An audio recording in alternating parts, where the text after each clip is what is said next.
a good place for a Harinam initiation. And Jorvis has been practicing devotional service for several years and has become very serious in the process of chanting Hare Krishna, serving the Sankirtan movement. Last year, he had the fortune of living in the Dham, married a devotee wife. He's well situated in Krishna consciousness. And actually, we only meet in the Dhams, whether it's Vrindavan or it's here in Jagannath Puri and so forth. But you've been steadily practicing devotional service, and people have a very high and good opinion of you that you're working around. So today, here in this place, we thought this would be appropriate time for you to receive Harinam initiation. And I'll just say a few words about that. The process of taking initiation is mentioned in the Bhakti Rasamrita Sindhu. Adau Gurvashrayam, Swadharma Pricha, and then initiation are those elements that Rupa Goswami said should be done first. Of course, we just start chanting Hare Krishna at any time, and the process of initiation is just that. It's a process. Bhaktivinoda Thakur mentioned it as Pancha Samskar. This starts with the idea of tapa. Tapa means that you turn away from the material world. Doesn't mean you quit your job or cut your hair, but, cut some of your hair at least. But what it doesn't mean is that in your heart you've decided that I'm not optimistic about the material world. I'm not going to stay here. It's Om Tad Vishnu Paramam Padam Sada. Your goal is upward. Tatak Padam Tat Parimargitavyam. You're making that journey back to Tat. Tat is that Supreme Personality of Godhead. So that's the first step. Second step is called Tapa Pundra. Pundra means that you start showing the external signs of being a Vaishnav. Urdhva Pundra means wearing tilak. So wearing the tilak, when people see the tilak, they go, oh, Hare Krishna. And when you look at yourself in the mirror and go, right, Hare Krishna. And everything, Hare Krishna, because this is Hare Krishna. So this is, now I'm showing myself as a Vaishnav. Even wear some tulsi beads around your neck. You can be walking in Timbuktu, and you'll run into somebody and notice his tilak neck beads, and they'll say, Hare Krishna, Hare Krishna. And the next stage, Tapa Pundra, is Nama. So Nama means that you accept a new name. So Chaitanya Mahaprabhu, when he traveled in various places, for instance, when he left Vrindavan, he was with a few devotees, and again, he fainted in ecstasy. He woke up and the police were there, and they all wanted to know why his followers had poisoned him and were stealing all his stuff. And when he came back from his trance, he said, I don't have any stuff, and these are my followers. And then he started a conversation with the police officers who were riding on horses, and it turned out they were Muslims, but they were very sincere, and after talking to Chaitanya Mahaprabhu some time, they said, we'd like to also become your disciples. So he initiated several of them right on the spot. And Prabhupada mentions that this is the objective of the Krishna consciousness movement, is to go everywhere in the world and meet people who are sincere about finding God, and give them the process that is universal, Sanatana Dharma, given by Sri Chaitanya Mahaprabhu. And he says then such a person assumes a new identity. You no longer have the body that you were given by your parents, and they named you Jorvis. And then you attain the status of Bhakta Jorvis. And then today you get a new name, and I won't tell you what it is yet, but it does have the name Das in it. And that's the most important part, because Jeev Krishna Das E Vishwas Kodle Tor Dukanai. When you sign up for being a servant of Lord Krishna officially, and you say, this is my program in life, I'm a Das. This is a coveted position, the one that Balaram is looking for. That's his main idea, as I'm a servant of Krishna. Vaitacharya, all the expansions of Krishna, they all think, how can I serve Krishna? The only ones who don't think like that are conditioned souls. They're thinking, I'm good. I don't need anybody, what to speak of all this Hare Krishna stuff. But when one comes to this tapa, pundra, and then nama, one says, enough's enough. I'm entering deeply within this with a vow. So you not only get a new name, a Hare Krishna name, but then you also take a vow to maintain the chanting of Hare Krishna. This is the essence of the initiation. When you have Shraddha, that Krishna and his name are non-different, and that my prime objective in life is to keep the transcendental vibration going at the level as is prescribed by our founder Acharya, then you become eligible for this Harinam initiation. Past that, there's also the stage of mantra diksha, in which after chanting Hare Krishna, after Harinam initiation, then one will take the mantra which means you receive the Gayatri mantra and other esoteric mantras that bring you ever closer to the personal conception of Krishna. And then also you enter officially into deity worship. This is called the Pancha Samskar. And the holy name is the ultimate conclusion of all the Vedas. Sarva Vedeshu Drishyate. In the Purana called the Kalisantarana Upanishad, it's not a Purana, it's an Upanishad, it's mentioned, the full mantra is mentioned there. And then it says, Sarva Vedeshu Drishyate. Those who know how to shine a light properly on all the Vedas will come to this conclusion that the ultimate goal of all of them is chanting Hare Krishna Mahamantra. And it mentions the mantra, 16 words, 32 syllables. There are 10 offenses to avoid when chanting the Hare Krishna mantra. That means, because now that's your main service in life, is to finish your rounds every day, you should follow these and avoid these 10 offenses throughout your life and in all aspects of your life. The two most important are, number one, don't offend devotees. Always be careful. Don't take sides, and don't criticize devotees, especially if you have some emotion in your heart. Don't speak it, and especially don't write it and put it on the internet, because then it's eternal and it'll multiply by millions of times, and the results will come back to you, which means that it'll be very difficult to advance in devotional service. Stay out of it and be careful, and avoid conversations where people are trying to malign devotees, and then you'll be safe to go on chanting Hare Krishna. Is that okay? And the other is to take the initiation as an entitlement, that because I'm initiated, because I'm chanting, I can do whatever I feel like doing. Always consider yourself to be a beginner and a murka, a fool, and start over every day that I don't deserve this. Entitlement means because I've been around for a while, or because I'm chanting Hare Krishna, I can take liberties to do whatever I want. I can even break the principles because I'll make up for it by this. So that's also an egregious offense, so you have to be really careful. And as we've talked about many times, being attentive in the chanting of Hare Krishna is the key to success, because if you give attention to this, then all other good things will come to you in your life. What do you think? Okay.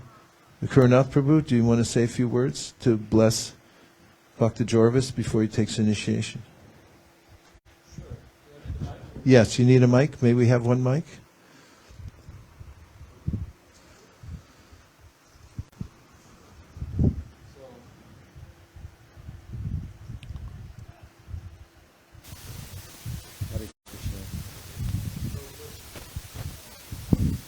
Hello, Hare Krishna. There you go. Okay. So I like to always say, welcome to the family.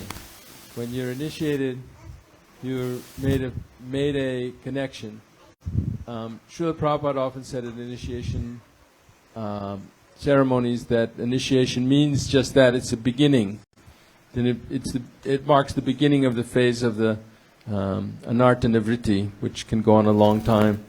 But it's a process that we can tell from our God brothers and others that it really works, and it will actually lead you eventually to the lotus feet of Krishna if you keep watering, as you know, the bhakti lata.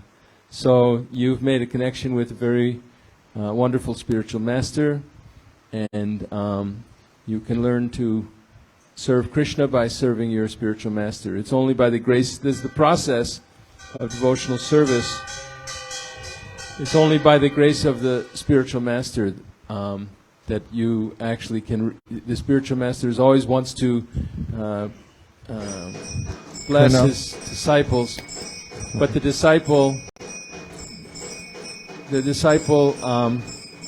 has to be receptive to receive that blessing by becoming surrendered to the spiritual master, and then the spiritual master is the transcendental via medium, the transparent via medium to Krishna.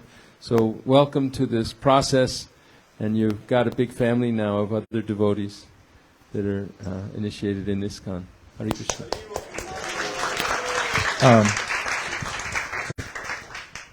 I would ask others, but I'm really afraid of the artik, because we won't be able to hear his vows. We'll probably do it later, because it starts at 12:30. Artik, right? Okay. Jagarini and then Nirakula. Give a blessing. Hare Krishna Prabhu. It's always super enlivening for all of us, old devotees, to see young, enthusiastic, sincere devotees join the family. And I wish you all the best. If you take advice from Vaisheshika Prabhu and Guru Ma Nirkula, you're guaranteed to go quickly. They know all the ropes. It's not what you know, it's who you know. They know all the shortcuts. And if you do the work, you'll get to the goal. And congratulations, Hare Krishna.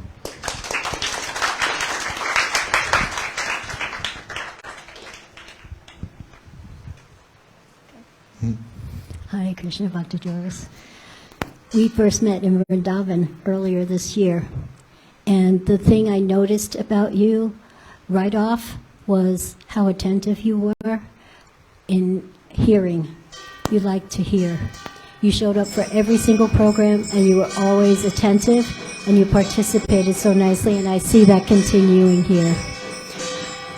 I want you to know, however I can serve you, however I can support you, I'm happy to do that. I pray that Lord Chaitanya, Srila Prabhupada, and your Guru Maharaj shower their choicest blessings on you this day and on the rest of your life. Hare Krishna.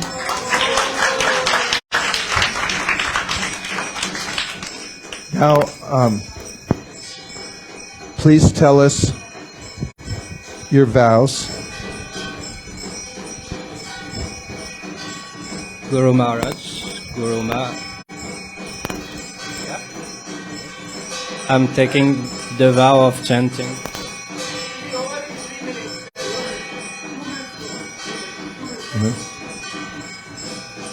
Hare Krishna, Hare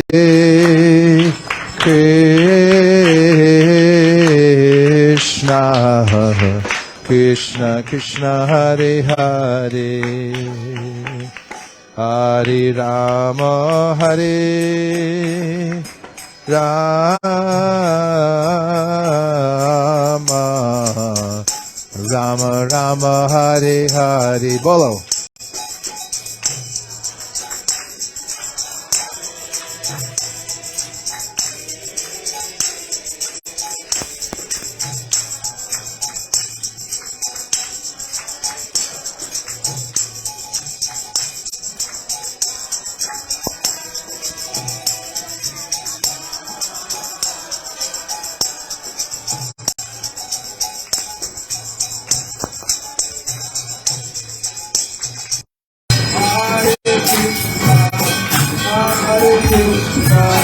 Krishna Krishna Hare Hare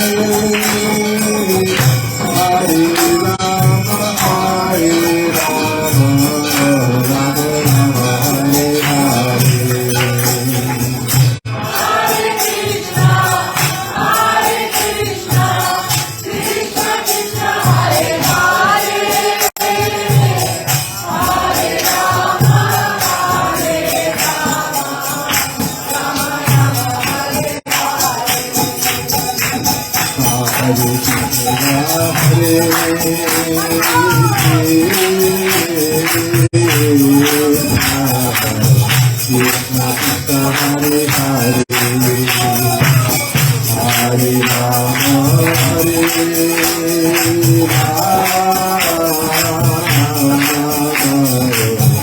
Rama Rama Hare Hare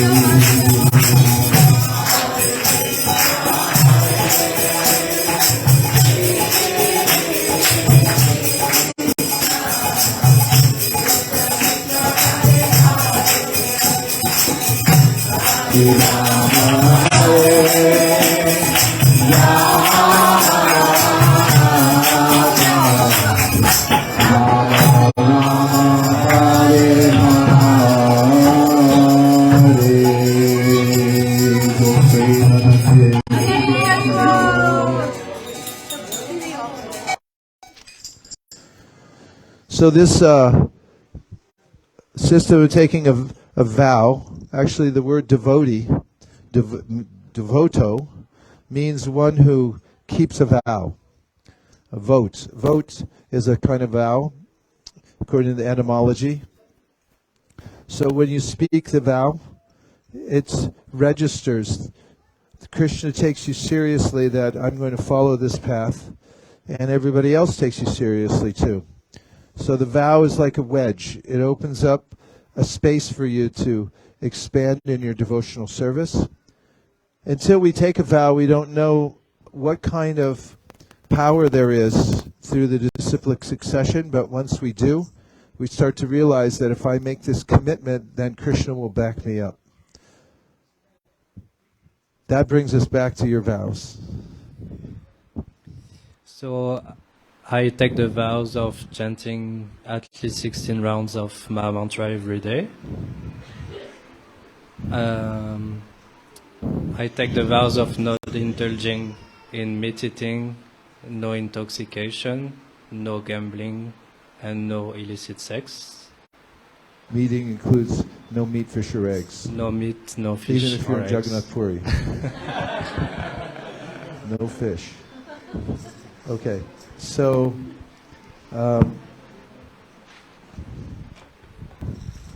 following the eternal principle of parampara, taking Srila Prabhupada's and Lord Chaitanya's order to expand the Sankirtan movement as my life and soul, and depending on their mercy, the mercy of the previous acharyas, and all the Vaishnava devotees of the Lord who are like desire trees.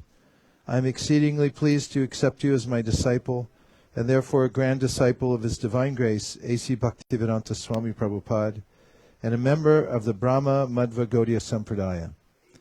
May all the previous acharyas and the ocean of mercy, Lord Sri Chaitanya Mahaprabhu, shower you with their grace.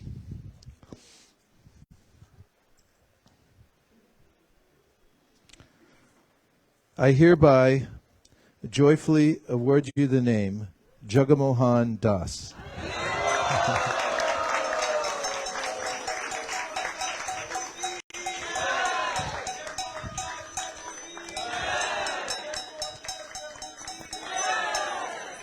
Proof of purchase.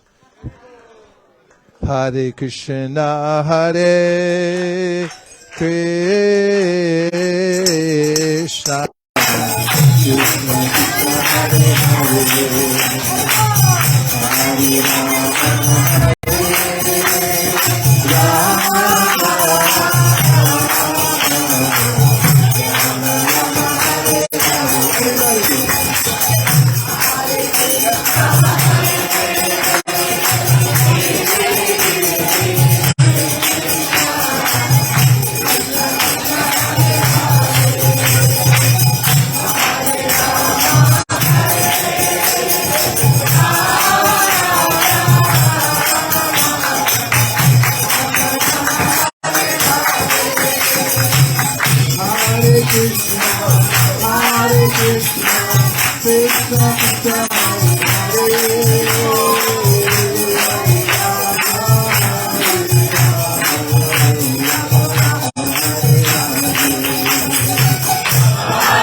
Rama